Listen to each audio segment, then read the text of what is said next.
Okay, let's jump right into the deep dive.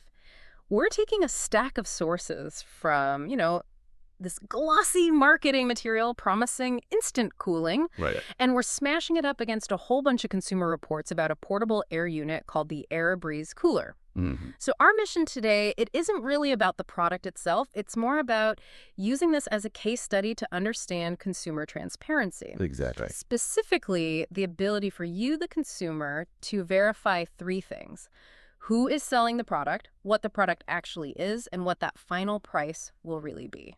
And just a quick note before we start. This is all educational commentary. We're analyzing the sources and practices here.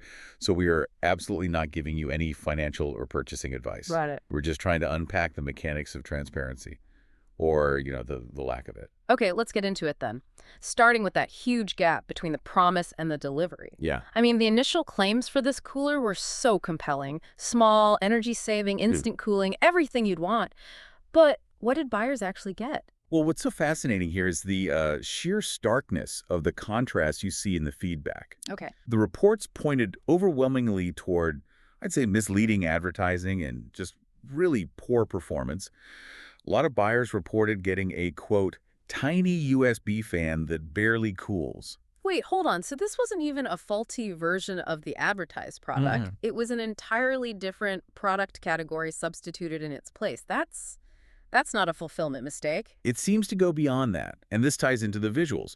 The source material notes that a lot of the product images appear to be copied from all over the internet. So not even their own photos of the product. Right, seen on completely unrelated sites, which makes it incredibly difficult for you to verify what you're actually supposed to be buying. That lack of verification is the first huge red flag.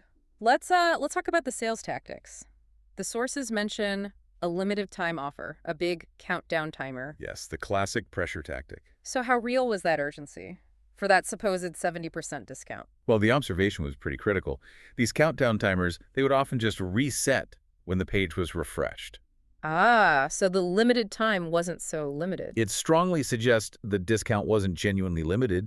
It just manufactures a false sense of urgency to, get you to bypass your own due diligence. Before you can check those suspicious images or the non-existing company info. Exactly. Which brings us to what happens when something goes wrong.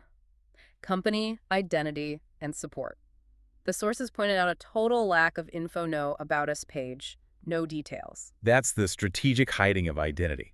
Wow. Because when a purchase goes wrong, support is vital, and that's where the next wall went up. So what did people find? Reports suggested the live chat was just a dead end. The contact numbers seemed to be reused on other sites. Wow. And Yeah. compounding all this, some buyers said the company was pretending to be local.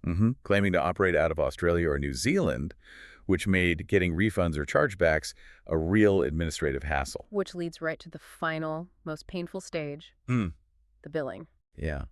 It's not just about getting a bad fan. We saw reports of unauthorized charges, mandatory warranty fees just added on. So the price you see isn't the price you pay. Not at all. Yep. And then being charged in USD instead of local currencies. All those little things fundamentally change the true price. So what does this all mean when you put it together? The product substitution, the ghost customer service, the fake urgency. It really paints a picture for you to evaluate carefully.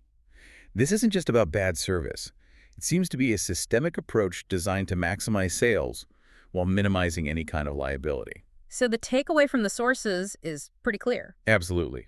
Given the negative reviews, the copied images, the fake urgency, and zero transparency, Hmm. caution is definitely advised when you encounter these kinds of red flags on any unfamiliar site. Okay, so a final thought for you to mull over. When you're evaluating an unfamiliar online retailer, beyond just the price and the product, how much weight should you really give to the presence, or I guess the absence, of easily verifiable team information and completely transparent financial practices? It's a great question. Because a limited time discount isn't much of a deal if you can't even get your money back.